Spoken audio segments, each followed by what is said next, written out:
Hello everyone, स्वागत है आप लोगों का। उम्मीद है कि आप लोग बहुत अच्छे होंगे, आपकी तैयारी भी बहुत अच्छी चल रही होगी। हर दिन मध्य प्रदेश के करंट अपडेट्स आपके सामने लेकर आते हैं हम, और आज फिर हाजिर हैं 2 अप्रैल के टॉप मोस्ट जो करंट अफेयर्स हैं वो आपसे डिस्कस करने के लिए। एमपी करंट अफेयर्स की क्लासेस हर एक एग्ज़ाम के लिए बहुत ही इम्पॉर्टेंट हैं। चाहे भले आप एमपीपीएससी को प्रिपेयर कर रहे हैं या किसी दूसरे एग्ज़ाम को प्रिपेयर कर रहे हैं, हर पेपर में ये आपको बहुत हेल्प करने वाली है। ये जो क्लासेस हैं अभी तक लाइव होती थी, बट अब वीडियो सेक्शन में आपको देखने को मिलती है। तो जो बच्चे नहीं देख पा रहे हैं, आप वीडियो सेक्शन में जाएं और डे बाय डे आपको एमपी करंट अफेयर के लेक्चर यहाँ पे देखने को मिल जाएंगे। चलिए शुरू करते हैं। आज जो 2 अप्रैल है, इस 2 अप्रैल के कुछ इंपॉर्टेंट करंट अफेयर्स को डिस्कस करना और जानते हैं आज की महत्वपूर्ण खबरें। सबसे पहली जो खबर है वो है मुख्यमंत्री सुगम परिवहन सेवा। ये हम आपसे डिस्कस कर चुके हैं, chief minister Sugam transport service. आज कैबिनेट की बैठक हुई। आज इन द सेंस जो 1 अप्रैल है, इस 1 अप्रैल को कैबिनेट की इस बैठक में, इस कैबिनेट मीटिंग में फैसला लिया गया कि हम एमपी में एक ट्रैफिक सर्विस शुरू करते हैं।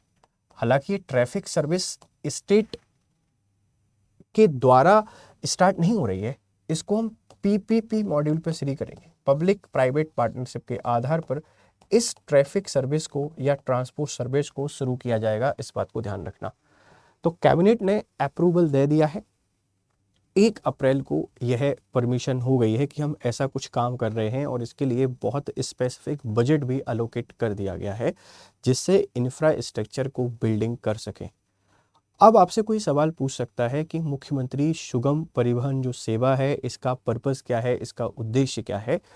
आप जरा इसको देखें कि मध्य प्रदेश में नगरों एवं ग्रामीण क्षेत्रों के साधारण और ग्रामीण मार्गों में संगठित, सुविधाजनक एवं सुरक्षित यात्री परिवहन बस सेवाएं उपलब्ध कराने के लिए इसको शुरू किया गया है।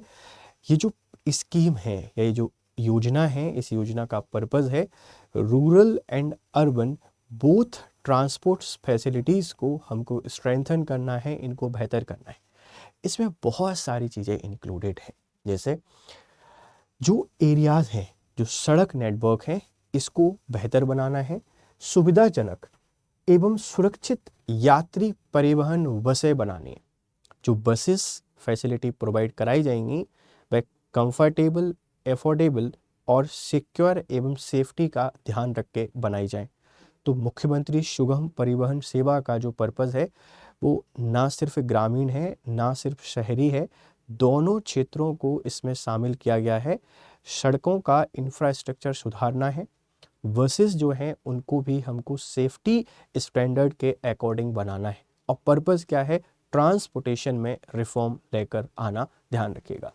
आगे हम आपसे बात करते हैं कि इसके लिए 101 करोड़ 20 लाख रुपए की अंश पूंजी के रूप में स्वीकृति प्रदान की गई है, और इसके लिए राज्य स्तरीय होल्डिंग कंपनी बनाई जाएगी।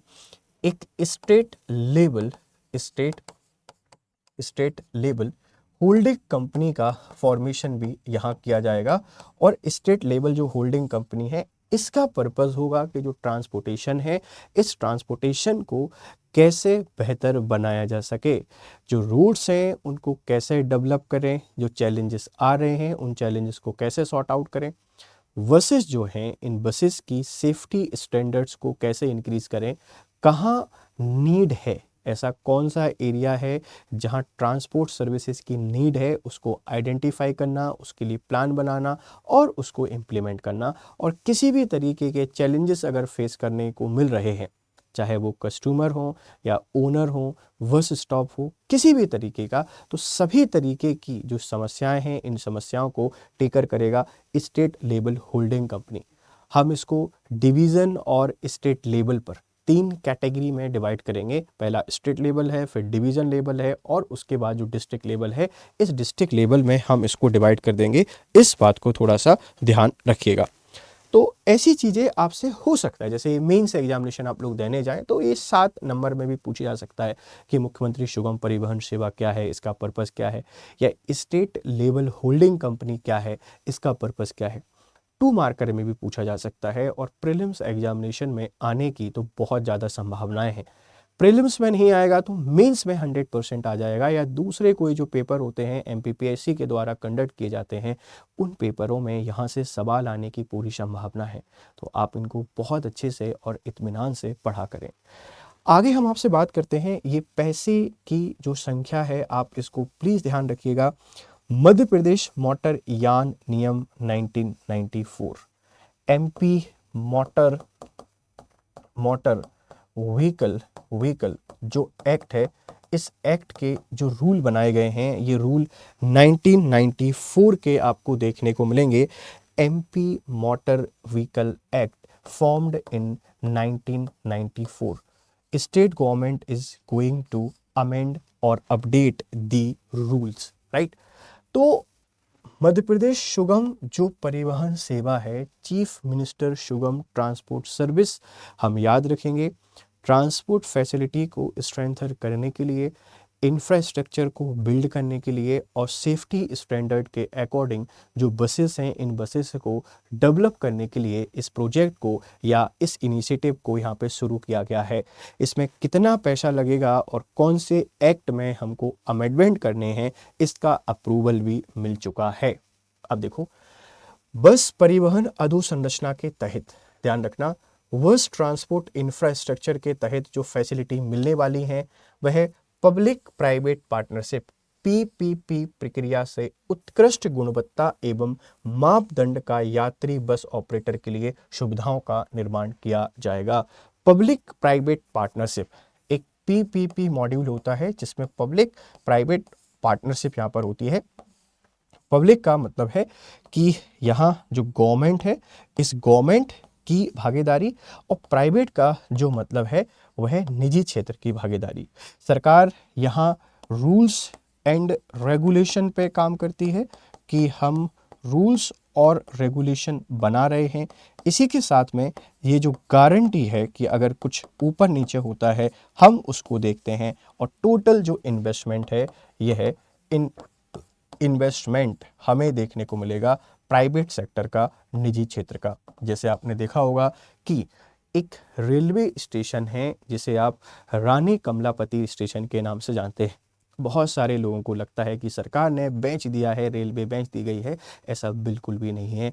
वो पब्लिक प्राइवेट पार्टनरशिप पर डेवलप एक रेलवे स्टेशन है, ठीक है, ध्यान रखिएगा। तो हम यहाँ जो इंफ्रास्ट्रक्चर बिल्ड करेंगे वो किस मॉड्यूल पे बनेगा? PPP मॉड्यूल पे बनने वाला है, ध्यान रखते हैं। आगे बढ़ते हैं, माता बंबरबैनी, एक और इम्पॉर्टेंट खबर है। माता बंबरबैनी छतरपुर में, ये कहाँ पे अवस्थित है? छतरपुर में अवस्थित है। माता बंबरबैनी प्राचीन मंदिर स्थल को पवित्र क्षेत्र घोषित यहाँ पे कर दिया है। माता Bambarbaini ancient temple site in Chhatarpur declared as a scared area, है ना, सेक्रेट, पवित्र है। पवित्र की ट्रांसलेशन थोड़ा सा सही नहीं है, इसको पवित्र शहर घोषित कर दिया गया है। जब किसी भी स्थल को हम पवित्र शहर घोषित करते हैं इसका बड़ा सिंपल सा मतलब है कि वहाँ ऐसी एक्टिविटी जिसमें शराब और जो नॉनवेज प्रोडक्ट्स होते हैं वो सारे के सारे एक पर्टिकुलर एरिया के अंतर्गत आप सेल नहीं कर सकते हैं। धार्मिक महत्व का जो स्थल है उसकी गरिमा का हमको ध्यान रखना पड़ता है। तो सवाल हमसे ये पूछा जा सकता है, जैसे मेंस एग्जामिनेशन में 2 मार्कर आ गया कि अभी नया पवित्र शहर कौन सा घोषित किया गया है, या पवित्र शहर घोषित करने के मापदंड क्या है। कोई अगर धार्मिक शहर है, सांस्कृतिक शहर है या ऐतिहासिक शहर है, उसका रिलीजियस, कल्चरल और हिस्टोरिक अगर इम्पोर्टेंस है तो गवर्नमेंट उसको पवित्र शहर अनाउंस कर सकती है, इस बात को ध्यान रखना। और उसके पर एक पर्टिकुलर एक एरिया होता है, जैसे ये टेम्पल है, इस टेम्पल के 500 मीटर के दायरे में, ठीक है, इस टेम्पल के 2 किलोमीटर के दायरे में हम यहाँ पे ऐसे प्रोडक्ट को सेल नहीं कर सकते जो ड्रग प्रोडक्ट हैं या नॉनवेज प्रोडक्ट हैं, जिसे आप लोग मांस, मदिरा, शराब के नाम से जानते हैं। तो अभी रिसेंटली किसको घोषित किया गया है आप बताएंगे? यह एक स्थल है माता बंबरबैनी, और ये कहाँ अवस्थित है? ये छतरपुर में। अभी जो बंबरबैनी है इनके जो नाम का अर्थ क्या है? मीनिंग ऑफ दी बंबरबैनी, शेर की सवारी करने वाली शक्ति की शक्तिशाली देवी। मतलब बम्बर बैनी को दुर्गा जो माँ है, इन दुर्गा माँ से रिलेट किया गया है। ये रिलेटेड टू दुर्गा माँ है, इस बात को ध्यान रखिएगा। और ये पूजा स्थल 17 एंड 18 सेंचुरी से अस्तित्व में है, या ये उस समय से प्रेजेंट है। इसको लेकर एक किंवदंती है कि एक पुजारी हुआ करते थे, उनको स्वप्न आया और यहाँ पे मूर्ति प्रकट हुई और वहाँ से फिर इसकी पूजा होनी शुरू हुई। ये माता बम्बर बैनी है, आप देख सकते हैं। यह है छतरपुर, ठीक है। छतरपुर में एक लौड़ी करके एक टापू है, इस लौड़ी टापू पर ये अवस्थित है, इस बात को ध्यान रखना। एक ऊंचा स्थल है, वहाँ ये अवस्थित है। छतरपुर की आप लोग बात करते हैं तो छतरपुर में हमें खजुराहो देखने को मिलता है। जो खजुराहो के टेम्पल हैं, ये खजुराहो आपको देखने को मिलेंगे।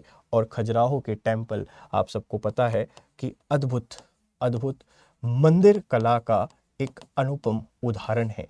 और यह चंदेल राजाओं के द्वारा इनका निर्माण कराया गया था। उसी तरीके से माता बम्बर बैनी का टेम्पल भी आपको देखने को मिलेगा और यह छतरपुर में अवस्थित है, आप इस बात को ध्यान रखिएगा। आगे बढ़ते हैं, देखते हैं अगला CM rise school.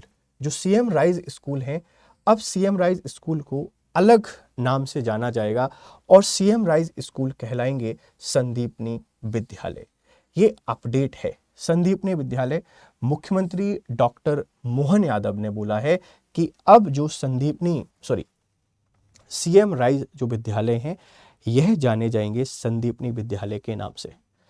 Central school चलते हैं, नवोदय स्कूल चलते हैं, उसी तरीके से स्टेट में जो एक्सीलेंस एजुकेशन है, क्वालिटी एजुकेशन प्रोवाइड कराने के लिए हर 2 से 3 किलोमीटर के एरिया में एक सीएम राइज स्कूल इस्टेब्लिश किया जाएगा। ऐसे समझिए, यह एक सरकारी, एक गवर्नमेंट स्कूल होगा, लेकिन इसके जो स्टैंडर्ड होंगे वो केंद्रीय विद्यालय, सेंट्रल स्कूल और नवोदय जैसे होंगे, ताकि वो बच्चा जिसको क्वालिटी एंड अफोर्डेबल एजुकेशन नहीं मिल पाती है, वो इन स्कूलों में जाए और जाके अपनी पढ़ाई कर पाए। तो आपसे कोई पूछ सकता है कि किस विद्यालय का नाम परिवर्तित कर दिया है, आप बताएंगे कि ये वो स्कूल हैं जो सीएम राइज स्कूल हैं और ये सेंट्रल स्कूल के तर्ज पे इनको डेवलप किया जा रहा है। न्यू एजुकेशन पॉलिसी जब आई, NNEP न्यू एजुकेशन पॉलिसी, इसके अंतर्गत 2021 में यह अनाउंसमेंट किया था माननीय शिवराज सिंह चौहान के द्वारा, और पूरे मध्य प्रदेश में 9200 सीएम राइज स्कूल खोले जाएंगे। बहुत सारे स्कूल खोले भी जा चुके हैं, हम इस पर एक डिटेल लेक्चर भी आपको प्रोवाइड करा देंगे। स्कूली शिक्षा मंत्री श्री उदय प्रताप सिंह हैं। अगर आपसे कोई पूछेगा कि जो स्कूल एजुकेशन मिनिस्टर कौन है, श्री उदय प्रताप सिंह हैं। सूक्ष्म लघु और मध्यम जो उद्यम मंत्री हैं, श्री चैतन्य कुमार कश्यप हैं। क्यों?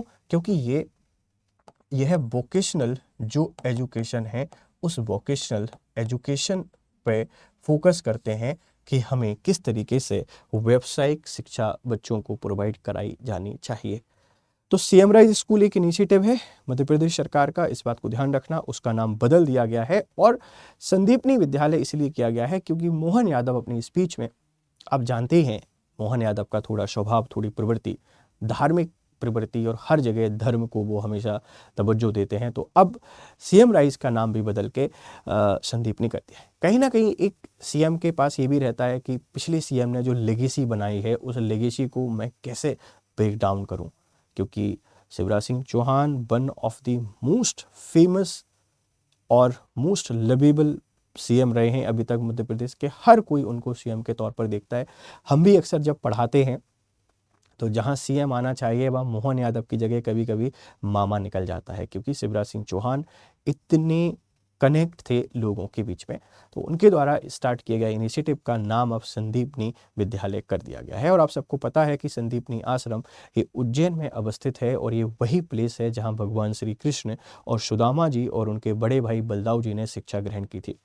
तो संदीपनी आश्रम कहाँ है? ये उज्जैन में है और श्री कृष्ण का ये एजुकेशन सेंटर रहा है। यहाँ भगवान श्री कृष्ण आए और यहाँ पे उन्होंने शिक्षा ग्रहण की। ठीक है, ये कुछ इंपॉर्टेंट करंट अफेयर्स थे। उम्मीद है ये इम्पॉर्टेंट करंट अफेयर्स आपको समझ में आ रहे होंगे और आपकी प्रिपरेशन में बहुत हेल्प भी कर रहे होंगे। आप इस लेक्चर्स को प्लीज़ शेयर करें, ये बहुत इम्पॉर्टेंट इनिशिएटिव है। ये जब एक बार सक्सेसफुल होगा तो आपको लगेगा कि आपके जो प्रिपरेशन है उस प्रिपरेशन में इतना बड़ा बदलाव आ चुका है। तो ये बदलाव का आपको ध्यान रखना है और आपके जो वैल्यूबल फीडबैक होते हैं वो फीडबैक आप हमको ज़रूर दें। Thank you very much for discussion. Have a nice time. Good day.